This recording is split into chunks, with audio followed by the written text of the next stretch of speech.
petri dish, the petri dish, the petri dish. This is The petri dish, the petri dish, the petri dish.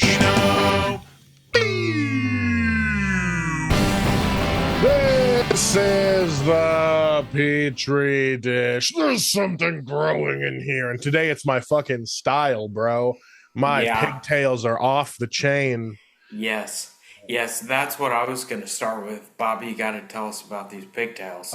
Today I was like, you know what? It's like 90 something here today.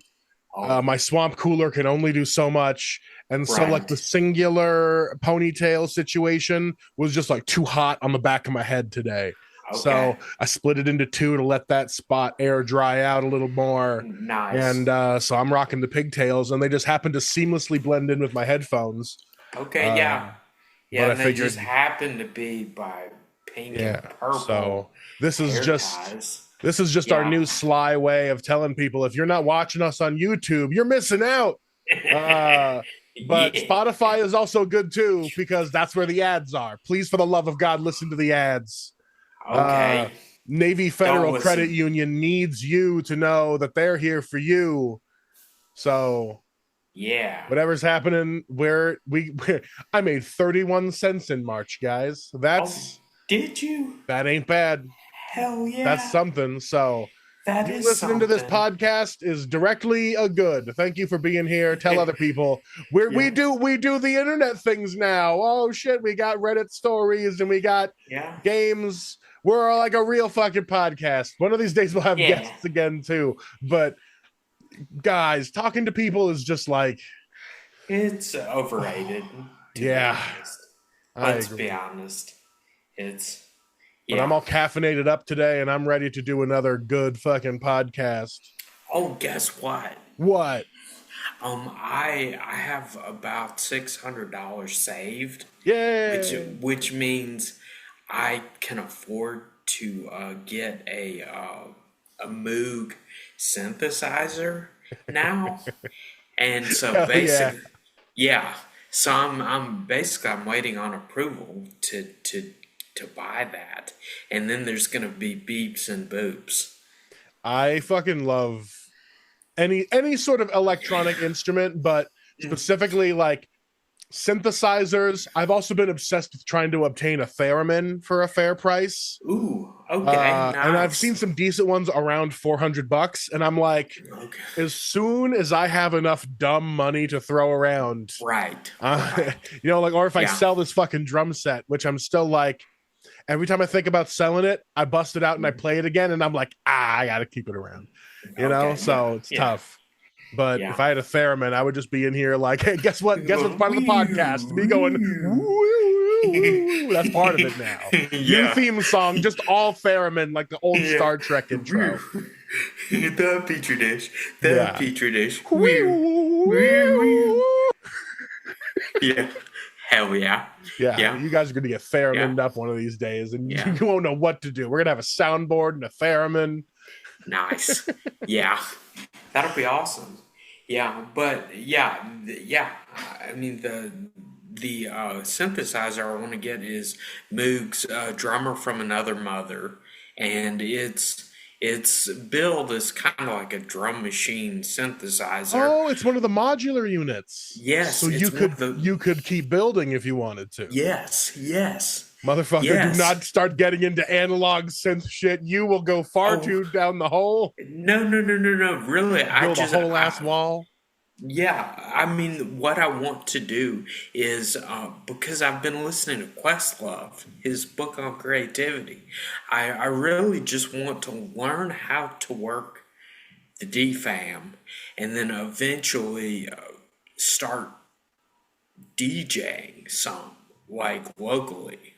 And that's it. Those are my aspirations. Dank. Yeah. That looks like it would be a fun unit just to like have and then run it into like a digital interface, and then fuck with this analog beat maker through a bunch of digital effects and see what you could find. Oh, yeah, exactly. I could waste a weekend on that guy. yeah. I mean, it sounds really good, and I'm watching YouTube videos. They've got YouTube videos where people do deep dives on it and kind of explain it, and it's pretty cool. It's got like two oscillators and then like three or four filters. It's got like a high pass filter, a low pass filter, and some other shit. Um, it sounds good though, man. It sounds really good, and it doesn't require coordination. That's the big deal for Yeah, me. there's no Is interface to play. It's right, dials and yeah, switches. Yeah. right, yeah, yeah, and that's the trouble I'm having with my guitar. I'm not gonna quit playing my guitar. Don't get me wrong, but as far as Direct more, hand-eye coordination. yeah, Yeah. yeah, I want something that's requires less coordinated skill in order for me to access my creative brain. Um, so, anyways, that's kind of where I'm at with that. Hell yeah, You know? man. That's Yeah. that's a solid way to do it. I thought Okay. when Thank when you. you were Yeah. initially telling me you were going to get one, I thought it was going to be like, was there a subsequent line There or the is. polyphonic line where it's just Hmm. like it's like 27 keys or like 25 Yeah. keys and then like some switches. I thought you were going to get one of those, and I was like, he's going to be cooking up some new wave shit. Like it's going to be Jonathan's Yeah. just going to have a Oingo Boingo cover band. This is going to be dope. Nice. But I like that you're going down the beats Yeah. lane. That's cool as fuck. Yeah, yeah, yeah. I want to start going down the beats, and then maybe getting a subsequent 25. But they're still very expensive. Yeah. Like the DFAM has dropped in price significantly to where it's like $600, which is like honestly for what you get, it's really affordable. And here You we know. are right back at consumer watchdog Jonathan Allgoods. Now, music gear and food reviews. I'm going to Yes. put them both together. Consumer watchdog Jonathan Allgoods, music gear and food Watchdog. reviews. Watchdog. Yeah. Yeah. He's here to tell you what kind of synths you're going to buy after you're chowing down on a good pizza. Yeah. And the thing is, I've got a I don't know what kind of amplification the DFAM requires, but I have my Yamaha 10 watt amp. Nice. So yeah, that's something to run Yeah. it through. Right, exactly. And it has a headphone interface. So Nice. I can just put my headphones on and nerd out with my beeps and boops and all my switches and swoops. Now that you got that new place, I gotta scoop your address when we're finally off in there, Okay. so I can send you some Okay. weird shit that I've got that I like. Okay, I don't have a cool. use for. I got too many noisemakers, and so Okay. I could send you some fun things. Okay. I got a Interesting. bunch of Yeah. little things, and even just like extra cables and stuff, Okay. just for Okay. routing into the Right. stuff. So Yeah. we'll get you all set up so you can make the best noise you can make. That'd be cool. Yeah. Hell yeah, Yeah. up in the lab making Yeah. beats. Yeah. I've been making beats, doing more Sad Giants recording stuff. I spent a Cool. good part of yesterday getting Yeah. acoustic guitar tracks done. So I Yeah. need to do 2 more passes on one song, but I am all done with acoustic guitar other than that. So Nice. that was cool That's to kind of pretty like good. Yeah. cross some stuff off the list. Yeah, that is Um, good. But Yeah, then but yeah, just spitball on my own brain. I want to sample your vocals from the caveman video where it says "I'm a fucking caveman." I want to loop that. I want to Do loop it. that with some beeps and boops. Yeah. So I mean, I don't know how to do this stuff yet. I'll see if just I'll know see if that I can want to find the do it. old raw track. I think I still have the raw Okay. vocal track somewhere I could send to you so you can Okay. get it without the without the music. Okay. Cool. That'd be fun. Yeah. Yeah. Yeah, but I wasn't as productive on music stuff yesterday as I was hoping because Well, I yeah. got invited out to the Don't Tell show. Yeah. So Yeah. I went to hang out at Don't Tell, and it was at Abby's 40 Mile, which is a new place that's there's an open mic there that Vicky runs. Okay. And they just started opening up their patio in the back, which is way better than being inside the bar. But Nice. you kind of have to battle with the downtown noise, Yeah. which is really tough. And last Okay. night, Don't Tell ran into just a little bit of, that noise from the city. There was like an Aces game going on. Oh, There was like yeah. there was like a rooftop bar nearby that was just like blasting their music. And so Gotcha. like Andrea and Sarah were there handling it as best they could. Daniel Lowe, another local comic here, I think he's starting to take over some of the Don't Tell stuff too. So Okay. Andrea was hosting, and it was both of them opening up, and they did the job of just eating the hot plate of shit that is just an entire town trying to fuck up your comedy show. Yeah. Straight up in the middle of Sarah's set, a fire truck comes out of the firehouse across the street and is just loud as fuck. And she just ate it like a pro. Nice. And it happened right after she hit a punchline. Oh. So it was beautiful that she like hit a punch and then just like brrr, and then the fire truck started going. Everyone in the audience was like, hey, all right. It was such like a beautiful moment. Nice. And then they were loud for a long time. So Sarah was like crawling on the side of the building, trying to look into the street like, does anyone need help? It was so funny. So it's always fun to watch a master at work. So hell yeah. Sarah really handled the best of a worse situation. But luckily she went on long enough that all of the noise died down and they could bring up their feature and their headliner. Their feature was a dude named Andy Benedetti, who interesting. Yeah, he is as large as me. He's also 6'8". So wow. Yeah, when I showed up, Andrea was like, I've got a surprise for you. I'm like, I already love the energy of this show. Because we're in this backyard patio, it's summery, and she's like, oh, something comes from the wind. And I'm like, oh, what's happening? And this guy just comes breezing through, and I'm like, holy shit, I know my kind. Another giant ducks through a doorway into this backyard area. And she's like, look, another giant just for you. I was like, this is great. Yeah. She was like, hope that was a good surprise. I was like, that was the best surprise. I also love seeing other big men out in the world doing their stuff. Yeah. My other favorite thing, he had amazing giant jokes, just how the world reacts to you. Yeah. And also, none of mine overlapped, so I don't got to lose anything from my set. Nice. But nice. Goddamn, he had such a good. He had a whole good joke about like he doesn't have a micro penis, but it would be so much funnier if he did.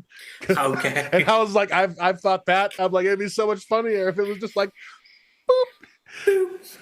Adult man, baby penis. It's so funny. Yeah. It's a great concept. Yeah. Question about giantism. Do you have a form of giantism? No, I never got like an official giantism thing, and I never got like pituitary tumors or nothing. I'm just like regular You're just big. Yeah. You're just really big. Okay, good. Just good. From the trees. Okay. And then the headliner that night was a guy named Nate Craig, who is a fucking master at the craft, man. Like he's Bill Burr's opener a lot of the time. Yeah, he's one of Bill Burr's like go-to guys, and I can see why, because he was fucking quick with it. Everything was just hot bits coming right at you, and it wasn't even like, sometimes you get a guy from the road and you're like, I can tell you've been on the road for a while, you're a little practiced, you're not really like, engaging with the audience. He was not that at all. He was with everybody in the audience. He was in the moment. And still put together. Yeah, and he was still working with the audience, doing stuff that was fun. He wasn't like a crowd work guy, but he would like take beats to like talk directly to the audience. Mm-hmm. So like sometimes in Reno we forget what a pro can do, because we don't really get enough of them, especially at our level in these small areas. But to see a pro at work like that was just God. And like even just his jokes, they weren't hacky in the slightest, even in premise. He had a fucking bit about fire alarms that was so funny. And I'm like, who the fuck sits around being like, gotta write my hot fire alarms bit, so like, yeah, but it also like, he was really good at like expounding these small concepts into like larger things. So yeah, if anyone ever gets a chance, go see Nate Craig live, because he is a master at the craft, Yeah, yeah.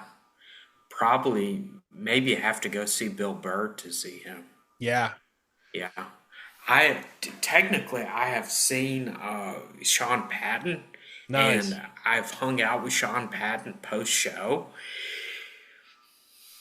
I was blacked out the whole time. As you should be. I'm sure he loved it for you. I hope he did. I was with a buddy of mine, and he was like, "Yeah, we saw Sean Patton," and I was like, "Oh, how did that go?" Yeah, yeah, and he was I like, can just imagine Sean Patton seeing you and being like, "Okay, buddy." All right, see ya. Yeah, exactly. And I was like, "How did I behave?" And he was like, "No, you did good. You ate cake with him, and that was apparently there was a cake." That's good. It wasn't just like he was eating cake and you were like, "Can I have some?" Yeah, I apparently held it together pretty good, but I don't remember shit, which sucks because Sean Patton is, speaking of, a legend, masters. Yeah. He is so good. He's so underrated, and every clip online that I see of him, it's like it's a bunch of different bits, and it's all insane. Yeah, it is. Yeah, Sean Patton is just a killer. I need to see him live one of these days.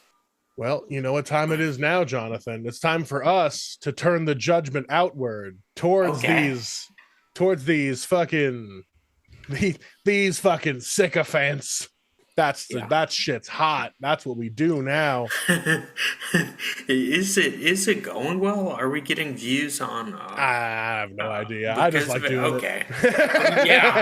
Yeah. I mean, No, I think it's a good segment. It's also a thing that I do. I didn't know.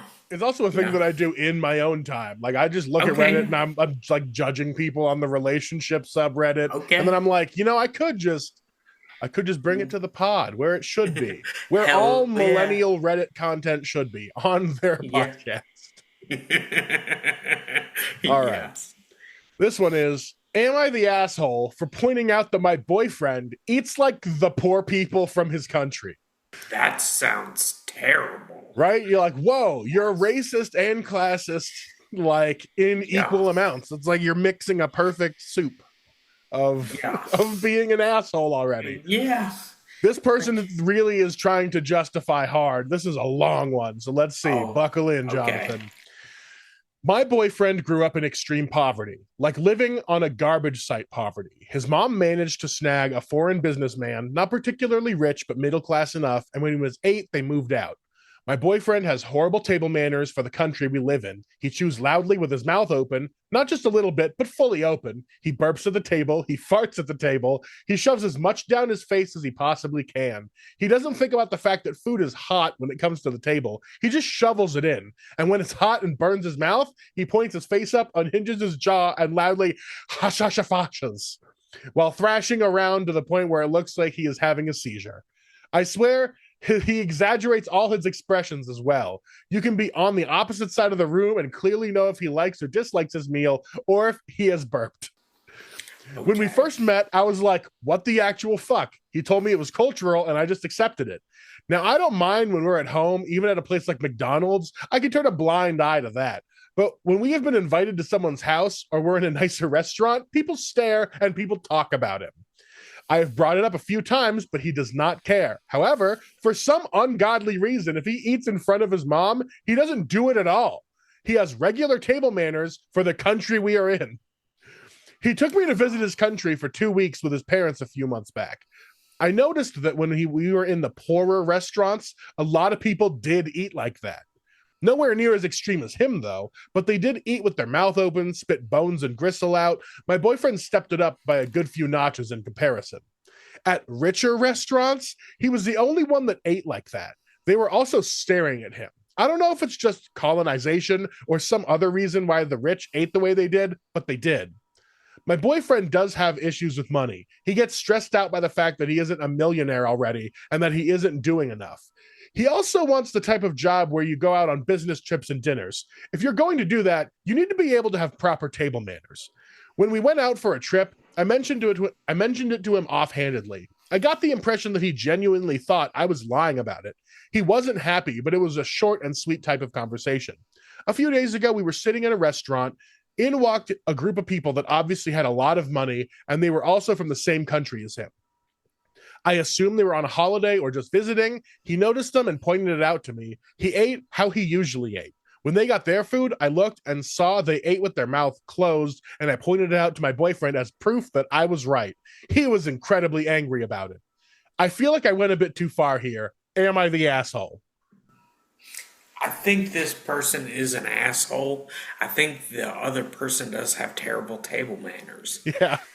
I think it is funny because I'm like, yeah, you're an asshole for being like, you eat like poor people.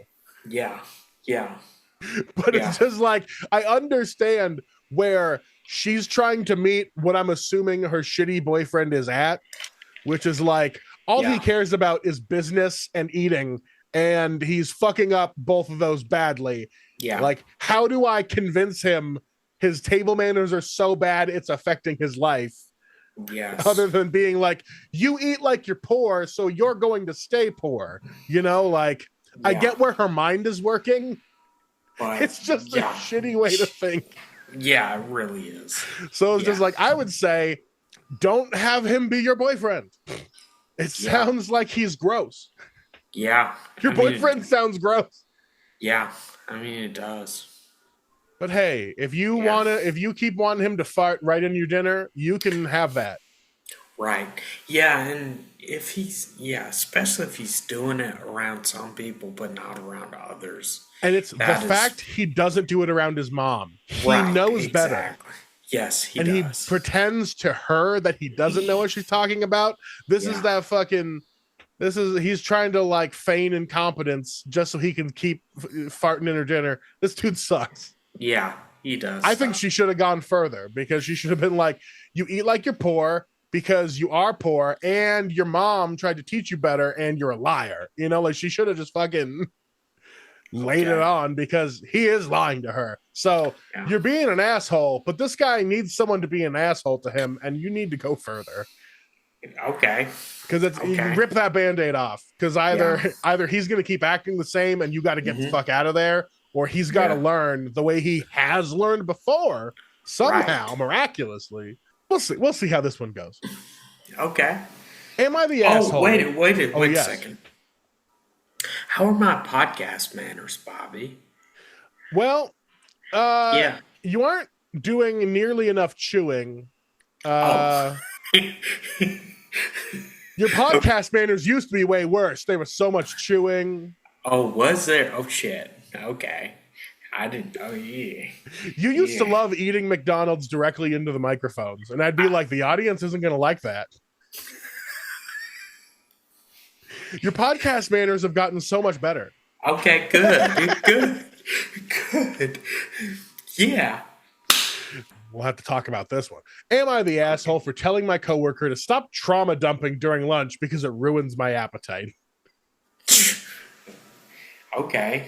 I, 29 female, have lunch in the break room with a few coworkers every day. One of them, Jen, 33 female, recently started joining us after switching teams. She's friendly and sociable, but she constantly brings up extremely heavy personal stories during lunch, stuff like her abusive ex, childhood neglect, a cousin's suicide, medical trauma, etc.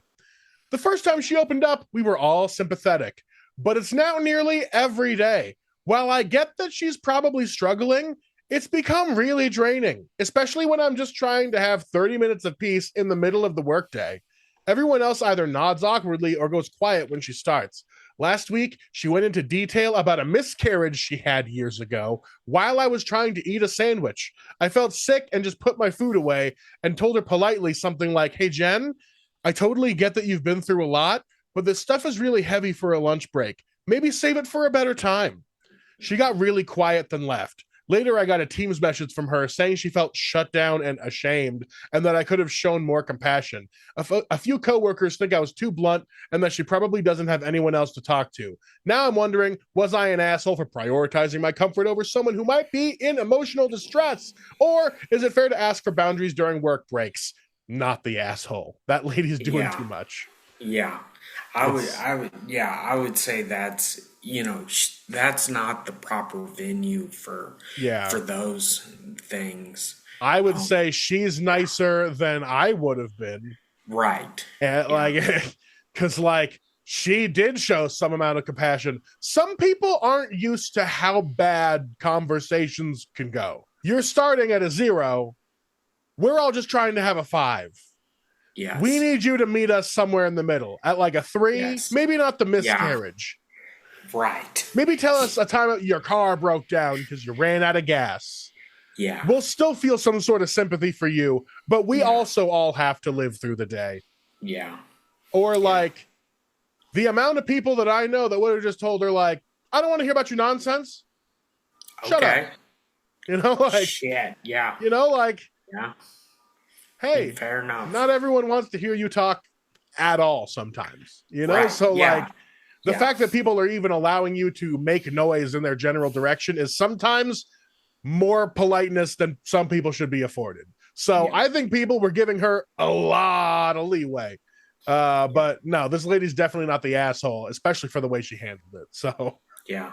No, I think she was very direct and communicative, and maybe she waited too long to say that. Yeah, because some people need to get shut down early, or else they get too comfortable. Right. Exactly. Yeah. So I think they let the shit slide too far. Yeah. Save that for the therapy or the book club or the open mic. Dump on TikTok. Yeah, on Trauma Dump on TikTok where you're allowed to have that happen. Yes.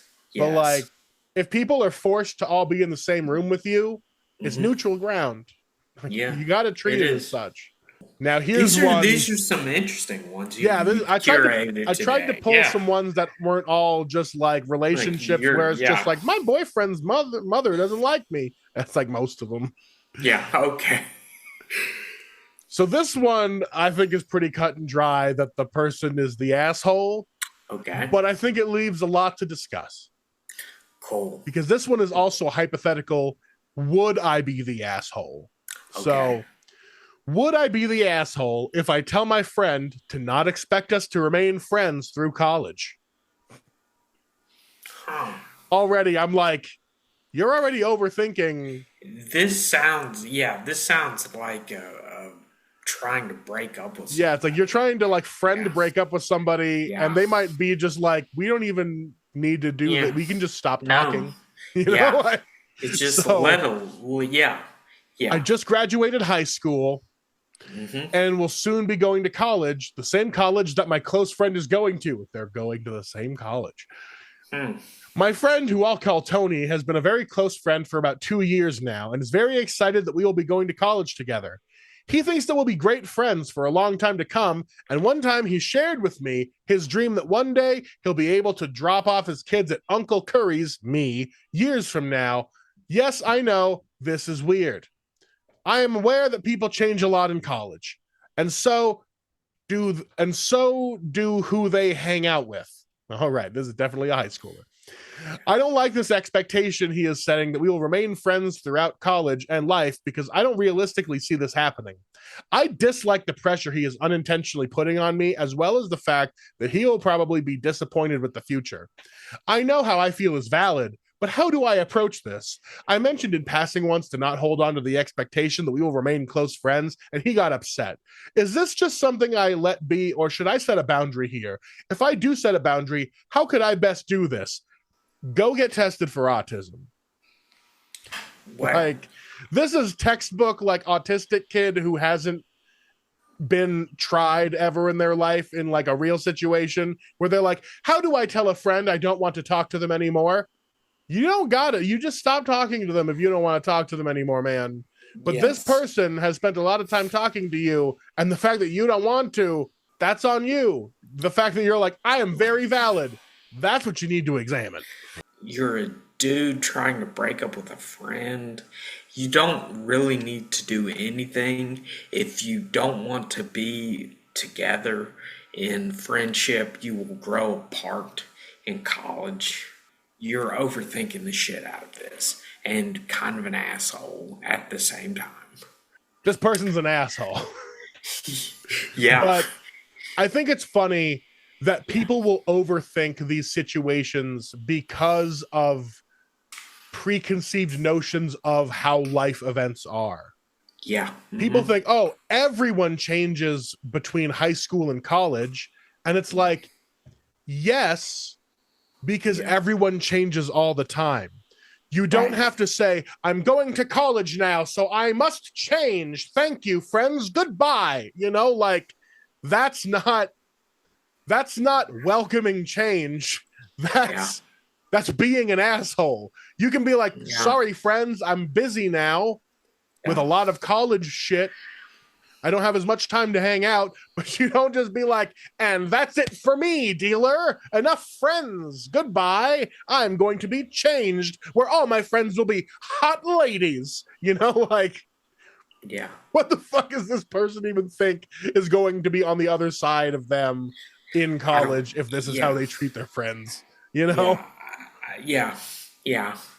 I think it's a rough. Weird Apatow movie, sort of. Yeah. You know, one of those movies where it's like, oh, like at the beginning of Superbad, when they're talking about the pornography they're going to subscribe to, they're like, well, I mean, we'll be at college, that sort of, and it's like, oh my God, I don't know. Just be yourself. Just subscribe to porn instead of breaking up with your friends. Pornhub Premium is cheaper than getting rid of your friends. Is it? I don't know. I don't either. All I remember is that they gave it away for free on Valentine's Day like 3 years ago. Well, the thing is, in North Carolina, we don't get Pornhub anymore because of legislative actions. So I can report I don't know what Pornhub is. Oh, that's funny. I would have to get a VPN in order to make that work. Hell A virtual peen. Yeah. The internet is mostly porn. Even the stuff that you don't think is porn, like that 5-minute crafts Instagram is porn. Yeah, it's weird all fetish just porn. Yeah, it's fucking weird. Yeah, it's most of Nickelodeon when I was growing up, secretly porn. For one weird foot fetishist fat old man named Dan Schneider. Okay, what shows were this? All of the live action ones. Okay. I didn't. Okay, I was not aware. They all included some like weird shit with like creams and foot stuff, and like children sucking toes. Okay. Well, where did Mark Summers and the slime? Oh, and Double Dare. Mark Summers wasn't a pedophile. He was like in direct competition with the other pedophile on the network. To like produce things, and he got pushed out, which is I think why he went to Unwrapped on the Food Network.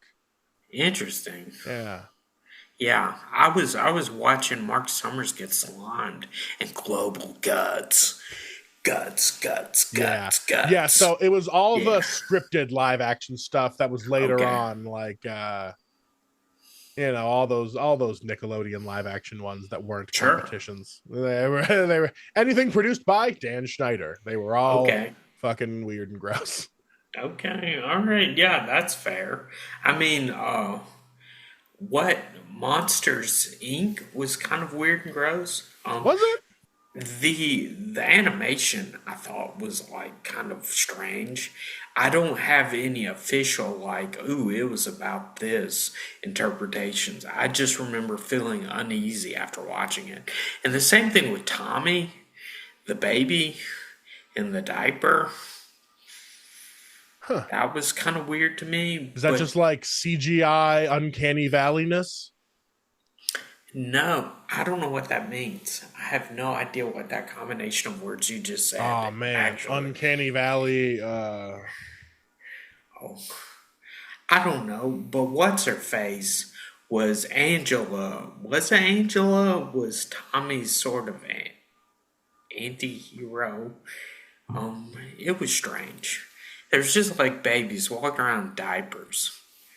The Oh uncanny shit. valley of things that are almost human, but you can't quite tell why they bother you because they're not human. Oh, Or like people do huh. their makeup uncanny valley style, Interesting. so they look extra non-human. Oh, But like fucking if you saw that weird. person, you'd be like, "Is that a robot?" You can't Yeah, quite tell. yeah. This makeup style. That's that's just bad makeup. It's not a style. It's just people not doing their makeup good. Yeah, that's fucking weird. I'm not into it. I'm not into Yeah, it at all. the Yeah. uncanny valley stuff I first heard of with the Polar Express movies Okay. because the animation Sure. just like wasn't quite good Yeah. enough. So that Yeah. and the Beowulf movie shortly after that Okay. were Yeah. both Yeah. things That where I was was just weird. like, those are just dead-eyed dolls. I'm like, there's a Yeah. theory there's a theory out there that the uncanny valley for recreating human faces is triggering the fight or flight response in human brains that makes us think we are seeing a corpse. Ooh. So we are seeing something that isn't alive anymore, and we are bothered by the fact that it is moving and talking and doing things because our brain is registering it as dead because of its like Yeah. unlifely lookingness, however we would say that with Okay. human words. Yeah. They don't So look is there? human enough to make our brains think they're alive. Yeah. So is there going to be like a Walking Dead Uncanny Valley mashup? Somebody's probably made some sort of sci-fi Yeah. horror uncanny valley AI zombie situation, and if not, that'll be Okay. a fun lane to explore of Sure. just like the Yeah. singularity happens and And robots and humanity yeah. mimic each other to a weird degree where Interesting. neither are Yeah. human nor alive nor dead. Yeah. Hell yeah. I do all the voice work for my own mustache. Hell Yes. yeah. Yes. Gotcha. Came out Got swinging. him. Just caught me out of nowhere. Yeah. Nice. Yeah. Well, That's shit. a good one. That's Yeah. a good one. Yeah, that's a good one. I don't got no more stories. Anything you got going Um, on, Jonathan? oh, not really. Well, that's not true. I'm listening to Kurt Vonnegut's Cat's Cradle currently. Nice. Yes, and so far it's a little, it's a slow start. He's gone into a lot of detail about things that are obviously going to become important in the future of the book, but it's a little, it's a long runway. So anyways, I'm kind of slogging through it, but Nice. yeah. And then tomorrow I will go to my own writing class. Yay. Yes, and I'll type, and hopefully something good will come of that. I hope so. Yeah, I mean, yeah, I'll be engaged in thinking, which is great for the brain, regardless of what the output actually is. I'm gonna be fucking working. I think I might go to an Hell open yeah. mic tonight. I thought about hitting Okay. one up because I'm doing a little bit of music stuff, but it should end before the open mic happens. And I drank Nice. a lot of coffee today, so I'm gonna need to Hell burn yeah. off that energy. All right. Well, everybody, this has been the Petri Dish. Thanks for tuning in. Don't forget to listen to the ads at the end to help us reach at least 60 cents of advertising revenue by next month. Anytime you feel like telling people about the Petri Dish, we gain 1 more cent in our pockets. So we can't do it without listeners like you and listeners like you. And that's listeners it. like you. Just like 2 people. But shout out to you 2 people Thank you. keeping us afloat.